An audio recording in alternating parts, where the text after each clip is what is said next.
Morning everyone. আজকে সকালে উঠে দেখছি খুব সুন্দর রোদ। আর আমার সকালে চা খাওয়ার আগেই একটা নেশা, আমি বাইরের অ্যানিমালসদের এখানে ইউএসএতে এসেও আমি কিছু না কিছু দিই। এই যে কিছু একটা হলো ব্রেড। আমার এই যে ব্যাকইয়ার্ডে খুব সুন্দর জায়গা আছে, এই যে স্পেস আছে, আর এখন গাছগুলো এত সুন্দর হয়েছে।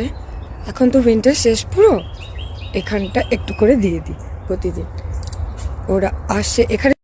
এখানে আপনার স্কুইরেল, র্যাটকুনস থাকে, বিশাল ইঁদুর, মানে আমাদের যেমন ইন্ডিয়াতেও থাকে, খুব বড় বড় সাইজের। তো খুব সুন্দর। আমার এটা দেওয়া একটা অভ্যেস, আমার একটা মনে একটা শান্তি লাগে। ইন্ডিয়াতে তো ছিলই, এখন ইউএসএতে এসেও দেখছি 3-4টা স্কুইরেল, কিছু পাখি এমন পোষ মেরেছে।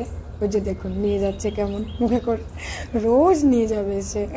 আমার মনটা এত ভালো লাগে।